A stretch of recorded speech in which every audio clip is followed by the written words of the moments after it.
Welcome to John Martin Talks, where we battle ignorance and apathy daily. The growing ignorance of just how special this experiment we call the United States of America is, and the apathy that we can't or won't do anything and everything to save her. Well, ladies and gentlemen, we got a great show for you today. We're going to start out with a CNN story. Yes, CNN. It says that Trump could actually win re-election. Imagine that. We're going to talk about that. And then Joe Biden, man, old Joe is going all in for the Bernie vote. He is trying to capture the Bernie bros, and he is pulling out all the stops to do it. So we'll explain what that means in just a moment.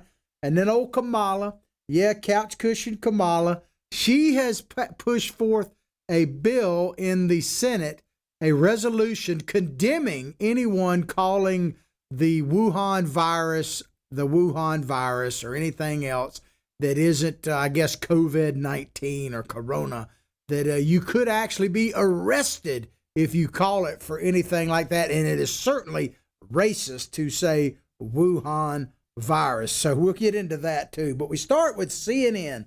Trump has a real shot of winning, according to CNN. Now, before we get into the article, let me just tell you, doesn't the title basically speak volumes? The mere fact that they're saying, oh my God, can you imagine? It's like a lot of pinheads around CNN studying some numbers and going, oh my God, Trump could win. I wonder if they've got text messages going back between like Don Lemon and his lover or whatever. We have to get an insurance policy. Trump might actually win. I mean, the whole idea that it's a surprise to them that, oh my God, Trump might actually pull this off. I mean, it just speaks volumes about CNN specifically, but the mainstream media in general. It's just what a joke, man. But let's get into this jokester article. Former Vice President Joe Biden is ahead of President Donald Trump in the presidential race. So Biden's beating the heck out of Trump, right? From his basement. Imagine what Biden could actually do if he weren't in his basement. Well, Billy Bob tells me that's probably not the best idea. That maybe if it's true, and if you hadn't met my sidekick, Billy Bob, he's my sidekick. He keeps me straight on the show, gets me videos, that kind of thing. Has a Twitter handle, by the way. It's at Billy Bob Bass 1, and mine is at John Martin Talks. And yes, I am a fish whisperer, among other things. But, Billy Bob tells me that it might not be in Biden's best interest to leave the basement. But we got something that might be pulling him out here in just a minute. We'll show you. Well, former Vice President Joe Biden is ahead of President Donald Trump in the presidential race. He leads in swing states and is up somewhere between 5 and 8 points nationally, depending on what methodology you use. Yeah, I bet it does depend on what methodology you use. Keep in mind a few things. One, that obviously the polls didn't mean that much in 2016, and we're going to get into that in just a moment.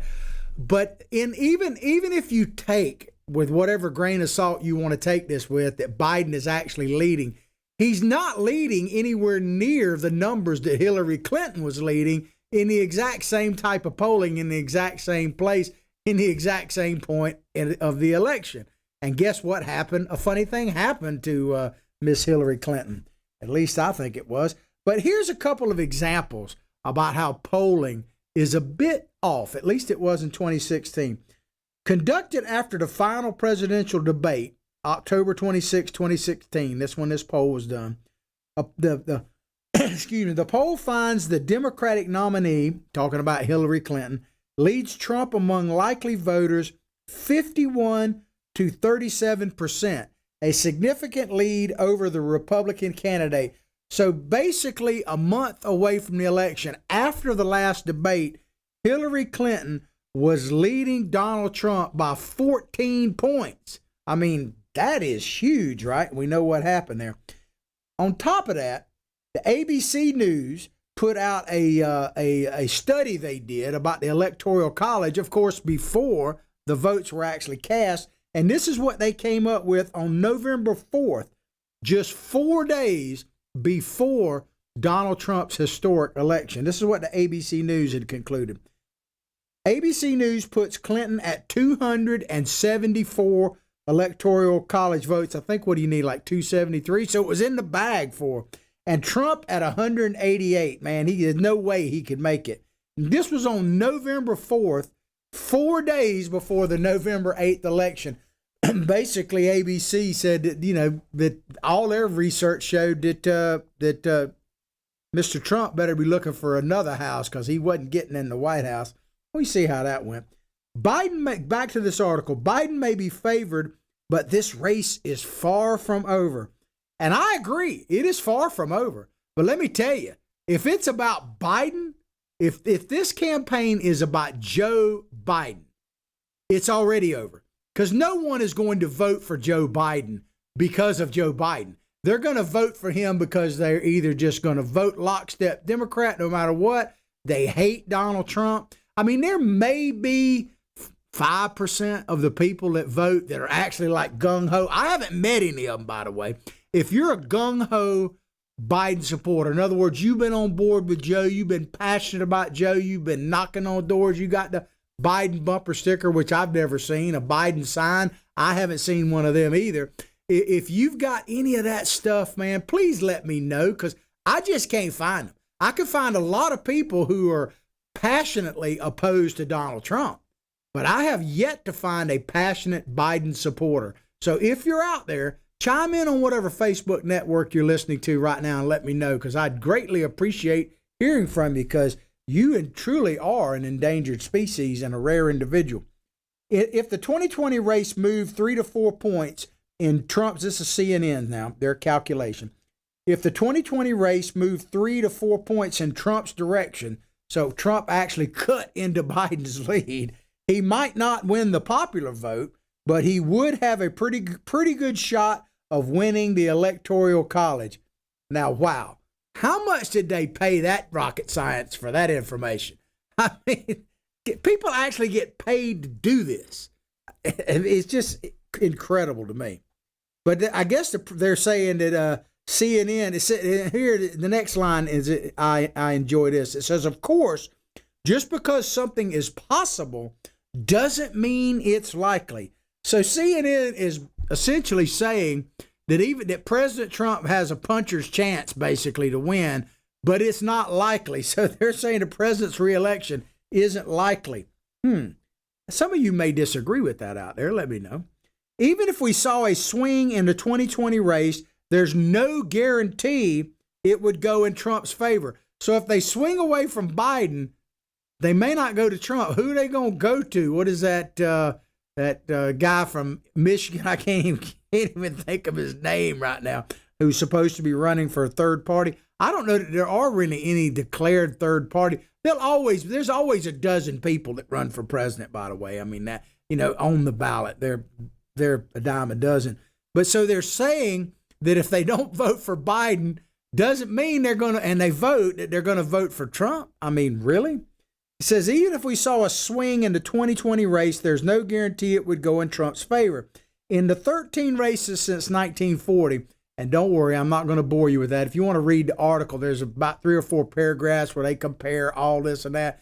Trump blows all that away. Trump, you can't compare anything to Donald Trump. I know not good, bad, or whatever, however you feel. One thing I think we all can agree on, those of us who love Trump, those that hate Donald Trump, and those that are in between or have no opinion at all, I think one thing you could have an opinion on is there is no other person quite like the Trumpster. I mean, so trying to compare the Trump phenomenon to anything else is really probably impossible. But it says, even if we saw, they talk about it not going to Trump, it says 7 times the incumbent did better than he was polling now. That favors Donald Trump. The other 6 times the challenger did better. Just based on that alone, it's really no better than 50-50 proposition that Trump will do better in the results than he is in polling currently. So I guess, 50-50 is better than the 0% chance he had in November of 2016, right? I mean, people were giving him less than 0 chance of beating Hillary Clinton. They said it was going to be a blowout of epic proportions.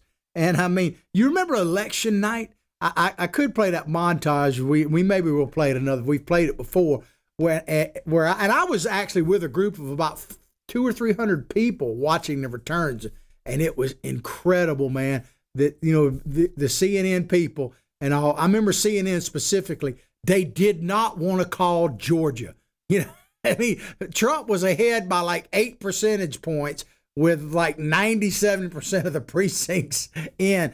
Georgia's still too tight to call, when everybody knew before the night even started that Trump was likely to win Georgia. And by the time they called it, it was well past over. But CNN is too close to. I mean, they literally, if it had been 100% reporting, and Trump would have been ahead by 20 points. Well, we got to make sure we're not quite sure here at CNN. I mean, it was sadly funny watching them. And as the night went on, man, what a glorious night that was.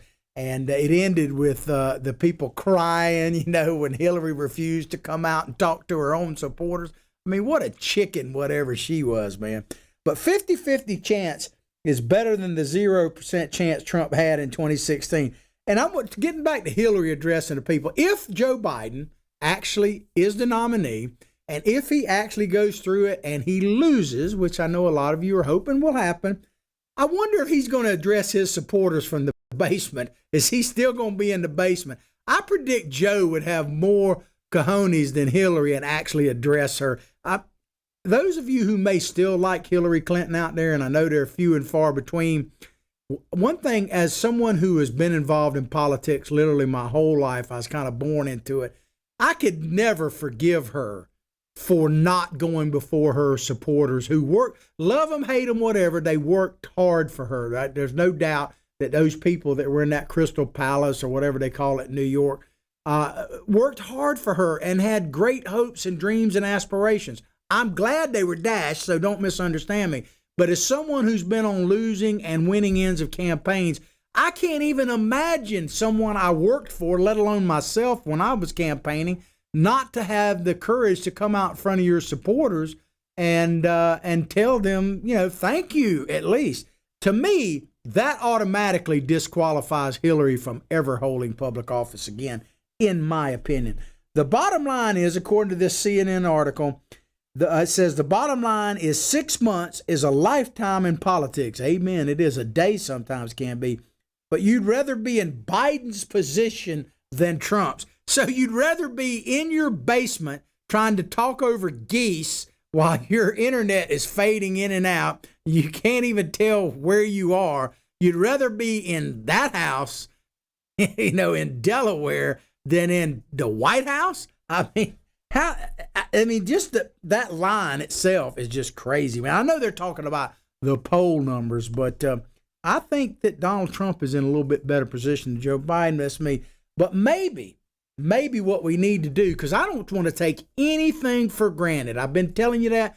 Do not take President Trump's re-election for granted. As I've been telling you, you got to work like he's 2 votes behind, and the next 2 people you see are going to put him over the top. He's going to do his part. I'm not even remotely concerned about that. But we can't take anything for granted. What we got to do, I guess, if you're based on CNN, to overcome all of these great odds against the president, we got to get old school, man. We got to get Blues Brothers old school on them, man.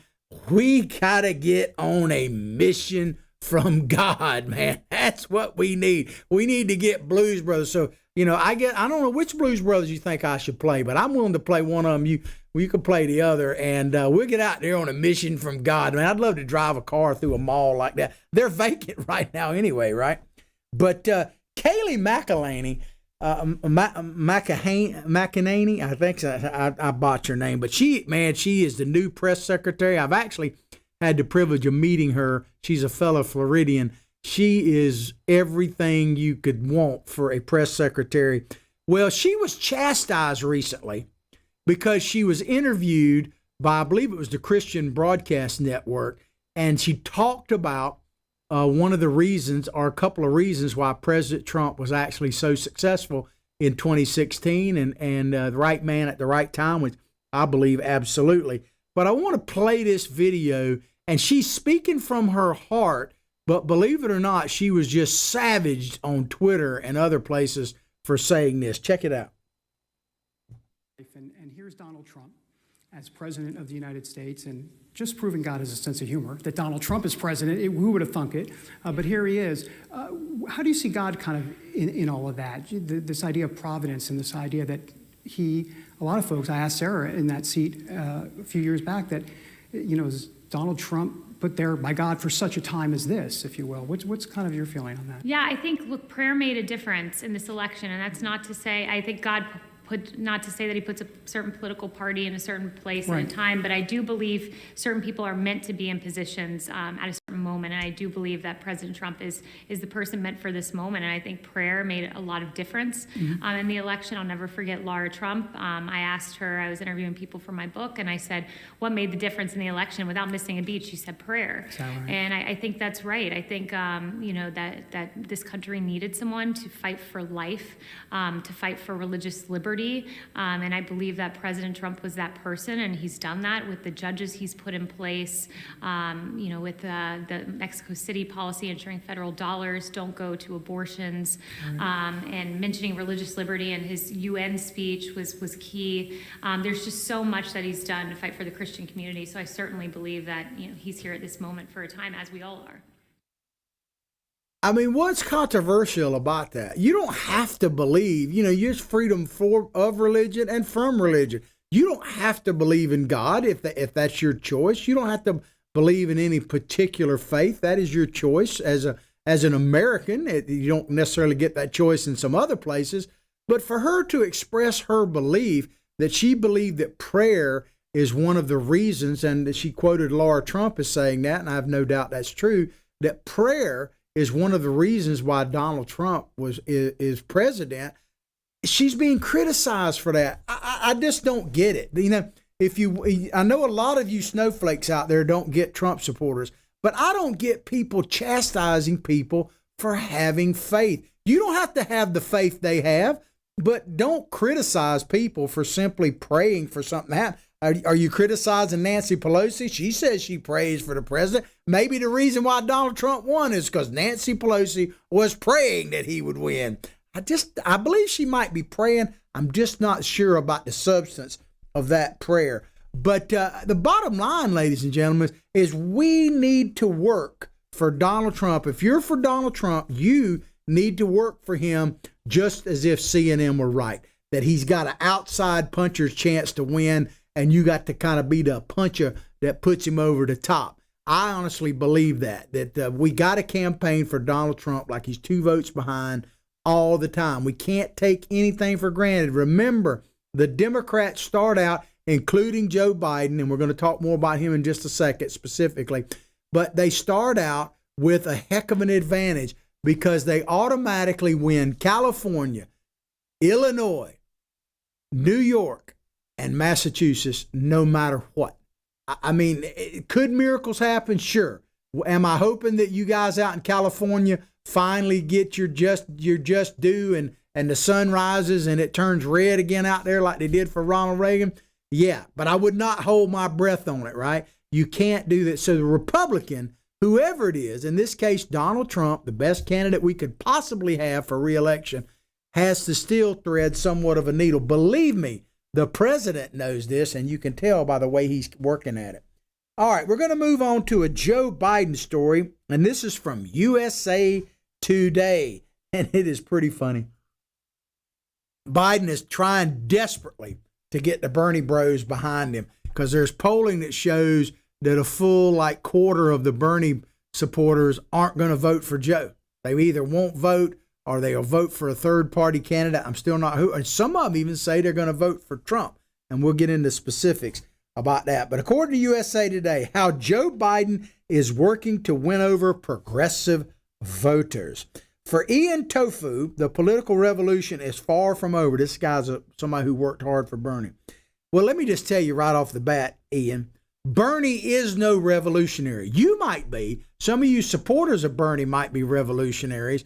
But Bernie is no revolutionary. Bernie is an establishment political figure. Now, is he a communist? Certainly. He's a perfect communist because he says, do what I say and don't pay any attention to what I do or how I live. But Bernie is no revolutionary. Now, am I saying that if he had had the opportunity to actually win, that he wouldn't have fundamentally changed America? Well, of course he would. We would be moving towards socialism and communism. But Bernie himself is not the leader of a revolution. You guys put him up there. Bernie is a sellout, and I'll explain more about that in a minute. But this Bernie supporters, it says that doesn't mean he won't work for Joe Biden, really, because TDS is real. Trump derangement syndrome is real. As I said earlier about Biden supporters, I don't see any passion, and I don't see any, there's passionate people behind Bernie Sanders. No question about that. There's still a bunch of Bernie signs, posters, and bumper stickers and everything around where I live here in the Gainesville, Florida area. University, very liberal. I love to drive my old pickup truck in front of like one of these college snowflake kids with Bernie all over it, and I pull around there with my trunk and my old rusty truck, and they look at me and go, God almighty. I just love it, man. They're like, and I'm like, hey, how y'all doing? It's life's simple pleasures, man. But this Tafayah said, I guess that's how his name is pronounced, Tafayah. He said, I'll knock doors in Bernie Sanders t-shirt for Biden. So he's going to put on his Bernie Bros shirt and go knock doors for Biden to show people that our movement is still here, but that we believe in moving beyond the last 4 years. Well, all I can say to that, Mr. Tafayah, is when you go around with that shirt, just go bang, bang, because you guys are sheep, man. I mean, if you really believe that the Democratic Party is for your revolution, then you hadn't been looking around. You need to take your head out of something. Might be sand, might be something else. Not twice, but twice. It kind of reminds me of that there's an old Gene Tracy truck stop joke where the guy goes to where he thinks is a house of ill repute, and he bangs on the door, and the woman opens the door. So what you want? He said, I want to get, whatever. And she says, well, I'd be $40. He hands her the $40 and the door slams. And a few minutes go by and he knocks on the door again. And they said, what do you want? He said, well, I want to be, and she said, what, again? So that's really what happened to the Bernie support. They've been knocking on the door, and they don't know that they've been screwed without even been kissed. Not once, but twice, man. Just practice your bang, because that's if you're just automatically voting for Joe Biden, then you are just what that meme describes. But Tafayah, a 34-year-old climate activist from Denver, supported both of Sanders' presidential runs. Kudos to him. He said it was heartbreaking when Sanders dropped out of the race in early April. He received numerous calls from friends crying. And hey, I don't doubt that, man. And I'm not knocking the people who are passionately for Bernie. I'm just trying to tell you that you're backing the wrong horse. I don't agree with your politics. That's a whole nother issue. But Bernie is no revolutionary. He's an establishment figure. He's a political hack. He's never had a real job outside of politics, man. He couch surfed till he was like 40 years old. It was predetermined he was going to do exactly what he did and sell out to the ultimate winner of this, in this case, Joe Biden. And he's campaigning. Think about the two things about Bernie right off the top. Go back to Ocasio-Cortez. Well, let's say three things. Go all the way back to Hillary Clinton. When he had her dead to rights on some of these issues, he said, I'm tired of hearing about your damned old emails. He refused to take on Hillary until it was much too late. Then go to Ocasio-Cortez, who is like the darling of the movement there. And we'll talk about her more in just a moment. But Bernie Sanders did not support Ocasio-Cortez. He supported the 26-year incumbent Crowley in that race.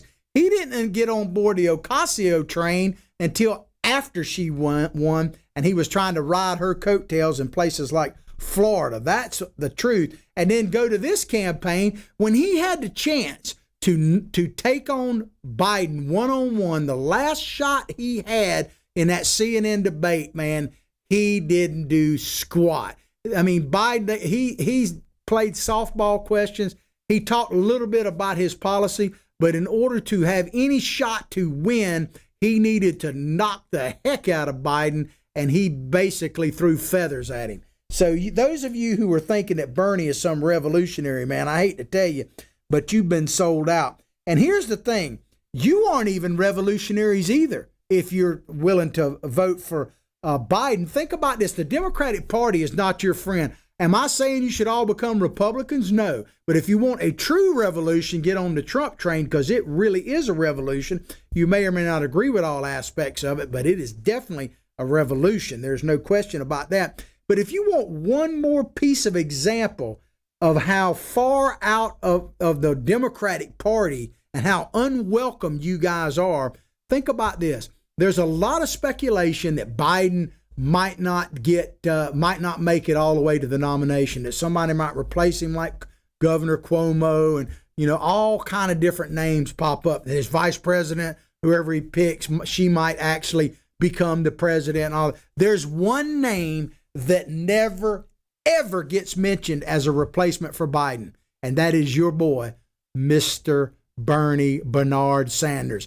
He never gets mentioned at all. And love him, hate him, whatever. The one guy that should be top of the list to replace Biden, should that actually happen, should be Bernie Sanders, because he earned that right out on the campaign trail, and it was stolen from him not once, but twice. He's no revolutionary, and if you back Biden, you definitely are not a revolutionary. And anyway, I'll just move on from that. The Biden campaign recently announced working groups focused on several issues. I mean, he's trying. Particular importance to progressive voters, one of which will be chaired by progressive icon Representative Alexandria Ocasio-Cortez. I hadn't said it quite like that in a while, but Billy Bob tells me that we actually have a video of the reaction of Ocasio-Cortez when Biden announced that he was putting her on the payroll. Let's see if we can play that. Billy Bob tell me it's a good one.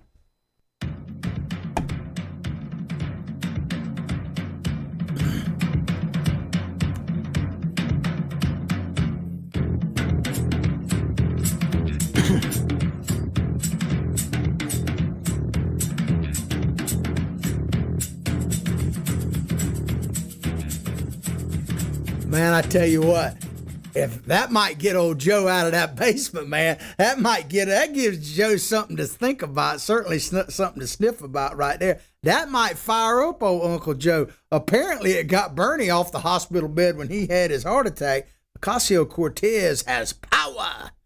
But good luck with all that, Joe.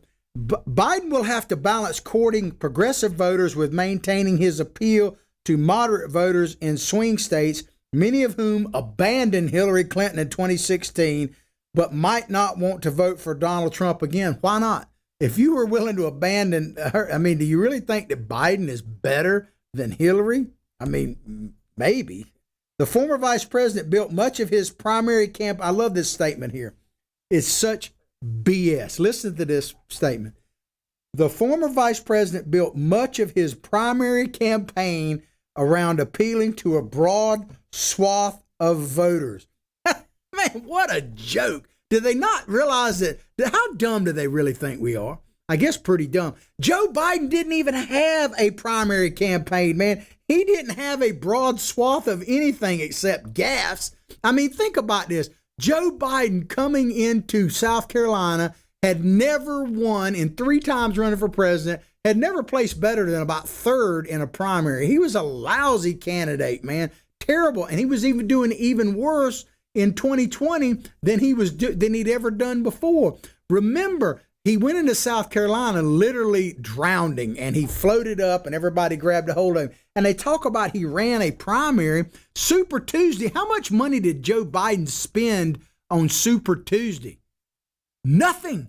He didn't have nothing. Can you imagine that? He rewrote the history books. He won Super Tuesday overwhelmingly against Bloomberg, who spent, a fool's fortune on it. Biden spent nothing. In fact, he won. This just shows you how crazy the primary at Super Tuesday was. Biden won Massachusetts over both Bernie and the darling of the state, Liawapa, Elizabeth Warren. Biden won that. You know how much money Biden spent in Massachusetts total before Super Tuesday? Like $11 grand. You can't even pay for like portalets for your campaign stuff on 11 grand. Biden ran no primary at all, and they're saying he ran a primary appealing to a broad swath of voters. I mean, really, they lose all credibility when they say that. But back to some of these people who are progressive that Biden is wooing. Said Sarah Abdullah, executive director of Alliance for Youth Action. I don't know if it's a he or a she. I guess in Democrats, it's a she. Doesn't really matter. But maybe it does. In Hawthorne, it matters. I love on Facebook where I'll get Facebook. You know, these people solicit old geezers like me, these young women. They're getting real sophisticated now because it'll have such and such from Hawthorne wants to be your friend. And I'm like, I know for a fact that woman right there ain't from Hawthorne. Because if she was Hawthorne, everybody'd be talking about it. I mean, you just don't. I saw a thing that said the other day that said every Lowe's in Hawthorne is closing. Well, that's news to Lowe's because the nearest Lowe's to Hawthorne is like 30 miles. But it's just crazy. It's funny what the internet does.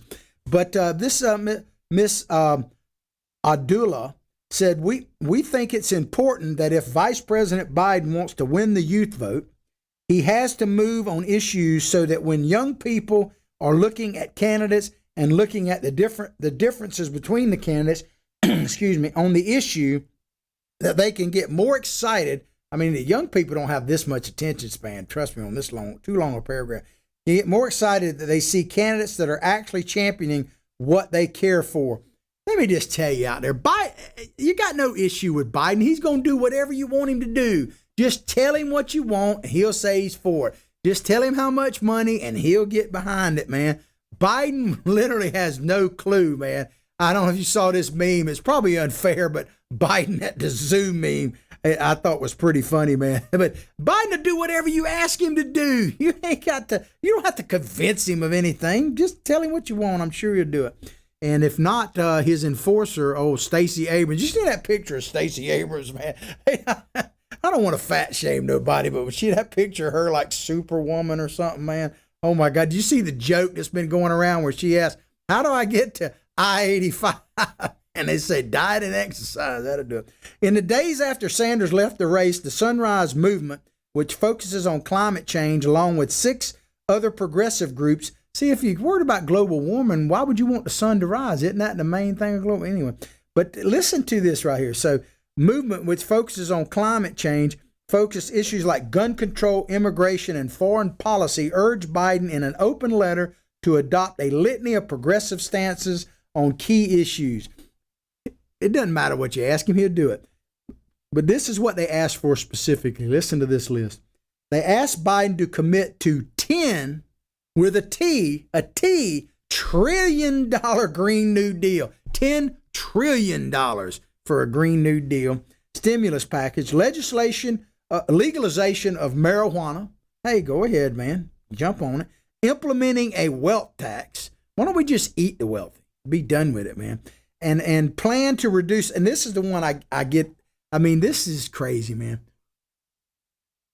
And the mainstream media, they notice, and this paragraph, this next sentence here just irritates me. It says a plan to reduce gun deaths by 50% in 10 years, as if they could just decree, okay, we decrease gun deaths by 50%. The reality, there's one simple way to decrease gun deaths by much more than that. And that is this. Time magazine, this was back in the 2017, the latest figures I could find, but they're pretty close now, said of the nearly 40,000 who died by firearms in 2017, 23,854 people, which is 60%, committed suicide. In other words, the gun violence was because they shot themselves with a pistol or rifle or shot. They killed themselves. So if people out there are depressed, and I'm not making fun of that in any way, shape, or form, but if they would just change their means of killing themselves, it would decrease the gun violence. It'd cut it by 60% overnight. I mean, they make it. It's just such a lie to put that out there that 40,000 people are killed by gun violence when 60% of them are by choice. I mean, it just those kind of things, and they never tell you that. I have to pull that up because the truth, as one of my friends says, starts right here, and I'm not going to BS you. I might try to get you to chuckle a little bit. I might be seriously entertaining, if that's my goal, but I'm not going to lie to you. A recent USA Today Suffolk poll showed that the vast majority of Sanders supporters, 77%, said they will vote for Biden in the general election. Now, I got a special project for them 77%ers in just a moment. But nearly 1 in 4 Sanders supporters, 22%, said they would vote for a third-party candidate, vote for President Donald Trump, or not vote in November at all, or were undecided about who to vote for according to the poll. They weren't going to vote for Mr. Biden. Well, if that is true, if that number holds anywhere close to true, and 22% of the people who support Bernie, forget voting for Trump, if they don't vote for Biden, especially if any of them vote for Trump, Biden's done. I can understand why they're nervous about the Bernie bros, but they're done if that number holds true. And it's been fairly consistent. Now, a lot can change in 6 months, like the article was saying. But I want to speak specifically to the 77%ers out there of Bernie supporters that say you're going to vote for Biden no matter what. Hey, I respect that. But if you really are determined to vote for Biden, and really this is anybody, because there aren't any real Biden supporters. I've been saying that for a while. Tell me who you are. But if you are going to vote for Biden, or undecided, or considering voting for Biden, you should have the courage to watch this next video in a continuous loop for at least 24 hours. Tape your eyes shut, have somebody, I'll volunteer. We can get some volunteers to slap you around, sleep deprivation, keep you awake. But you should have to watch this video, and I've watched it more times than I care to, for at least 24 hours of continuous loop. Play it. And by the way, I got hairy legs that turn blonde in the sun. And the kids used to come up and reach in the pool and rub my leg down so it was straight, and then watch the hair come back up again. They look at it. So I learned about roaches. I learned about kids jumping on my lap. And I've loved kids jumping on my lap. That, ladies and gentlemen, if you hadn't seen it, is actually Biden's real language in that speech where he's talking about popcorn and everything a few years back when he was dedicating a pool in Baltimore. He literally said every one of those words, and the people that created that video, they deserve a tremendous amount of credit. But I still want to know what he's talking about when he says, I learned about roaches and I enjoyed kids jumping on my lap. I think he's talking about children of color myself, but, who would ask him that? But you should have to watch that. Maybe our next story here, this lovely young lady should ask Biden what exactly he meant about roaches, and that is Kamala, the couch cushion Harris. Where's my Willie? Kamala Harris, man. This is a National Review article. Harris introduces resolution condemning use of Wuhan virus as racist. So the virus, if you call it the Wuhan virus, even though it came from Wuhan, very few people except the Chinese actually, and I'm talking about the communist Chinese, actually dispute that. It's racist to call it the Wuhan virus. Don't do it. Senator Kamala Harris last week introduced a resolution condemning the use of the phrase Wuhan virus to refer to SARS-CoV-2, otherwise known as COVID-19, or the deadly coronavirus that is spread from the Chinese city of Wuhan across the globe as racist. So even in the article, they're saying that the virus spread across the globe from Wuhan, but you can't call it Wuhan. I mean, so I guess Kung Flu would be like way out of bounds, man. If I better be careful, man, they'd be doing the perp walk on me. Arms behind your back, freeze, from the Wuhan. If I call it Kung Flu, man, I mean, I guess that's out. Harris introduced a resolution on Thursday. By the way, when it comes to humor, I am not prejudiced, man. I try to be equally offensive to everybody. I'm kind of like, I grew up, I kind of watching South Park, man. I not grew up. I guess I'm still a child, but I watch South Park. One thing I love about South Park, I wish I could play some of their videos, but I'm banned from doing that. If you watch South Park, man, the genius of them is they don't care, man. They don't care. They will hit anybody at any time with equal vehemence. And I love it, man. Anyway, back to this story. Some of us are crazier than others, and I'm definitely one of them. Harris introduced a resolution on Thursday, joined by fellow Democratic Senators Tammy Duckworth and she's of Illinois and one of our all-time favorites. I got to tell you, man, I just love this lady. I love me some crazy Mazie Hirono of Hawaii. And it aims, this is what the bill is supposed to do. It aims to condemn and denounce anti-Asian sentiment, racism, discrimination, and religious intolerance related to coronavirus. Well, what about the word Corona? What about the Corona Beer Company, man? I mean, isn't that, what have their sales been? Have you seen the meme going around that says man with Corona looking with woman with Lyme disease? I mean, that's a good hookup right there. But it says religion related to coronavirus and specifically cites phrases such as Wuhan virus, which is where the virus came from, Chinese virus, or my favorite, Kung flu. I guess I'm in trouble if this passes. Well, what if we just call it the crazy rich Asian flu? Would that be better? I mean, I got a lot of Asian friends of mine that said, yeah, you got to see that movie. And I did. It was pretty funny. Crazy rich Asian flu, man. I mean, flu, that to me would be what they should have. But poor people get it too. That's the problem. It also calls on federal officials to expeditiously investigate and document credible reports of hate crimes or threats against the Asian American and Pacific Islander communities and investigate and prosecute perpetrators if necessary. Well, I don't know why they're worried about the Pacific Islander communities, because the last time I checked, they were under threat, not from the Wuhan virus, but from the Chinese communists, man. I'm telling you right now, if you're in the Pacific region out there, the thing you fear more probably than the virus is the virus of communist China.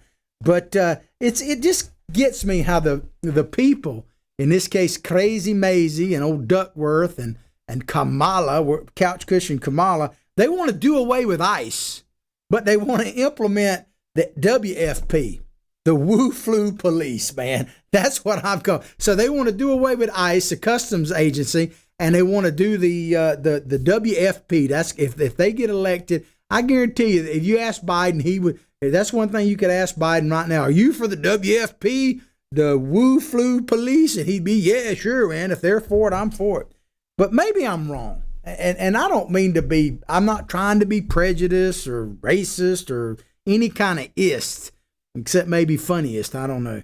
But please help me on this. If there are people of Asian descent out there, are there really a lot of Asian people, Chinese people, who are offended by calling it what it actually is, by calling it the Wuhan virus?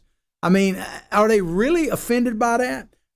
Maybe they are. If you are, let me know, and let's have a little dialogue about it, because basically that's what viruses are labeled by the areas they come from.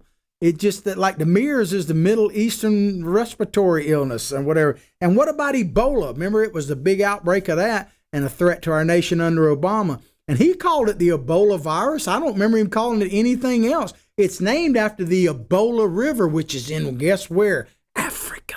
So I just don't ever remember Obama being called racist. Can you imagine if Obama said, well, we're dealing with the threat of the Ebola virus. Racist! You're a racist! I mean, so if you call it the Chinese virus or the Wuhan virus, I know the other things like Kung flu is a joke. But man, we got enough tears. We need to laugh. We need to laugh at ourselves. We're so politically correct now that we can't even laugh at ourselves, man. Comedy is being killed because, to me, the greatest comics are out there don't care a hoot about your feelings. I mean, to me, that is what comedy is all about. But I don't remember Obama ever being called out for calling it the Ebola virus. I mean, if it is, let me know. Show me that video. Inflammatory and racist rhetoric from officials at the highest level of our government has contributed to disturbing rise in hate crimes targeting Asian Americans, Serrano said last month when announcing plans to introduce the virus, man. It says here that you can actually be arrested for it if you committed offense more than one time. I mean, that is unbelievable. Well, ladies and gentlemen, I hope you've enjoyed the show as much as I've enjoyed bringing it to you. please go directly to John Martin Talks Facebook page, like it, share it with others. Remember, we have a YouTube channel now. It's John Martin Talks. You got to spell it all the way out. We'd appreciate some views there. It's a great place to watch our archive show. We're also on America's Voice News, not only on their Facebook right this minute, live. Good morning, how are you? But we're across their network now, which is on, you download a free app on your iPhone, your Android, streaming devices or streaming services like Roku, Fire Stick, Apple TV. We're on Pluto streaming channel, and we are now going universal. Yeah, me and Billy Bob are going through the universe. Maybe we'll be superheroes. We have to, we probably won't make any money with our movie because we just talk negative about communist China, which is a direct threat to making money, let me tell you. But we're on Dish Network channel 219. So check us out on all those platforms. Please let me hear from you. I enjoy it very, very much. I'll pray for your family. You pray for mine. But above all else, like I say each and every day, from my heart, from my family to yours, have a blessed day.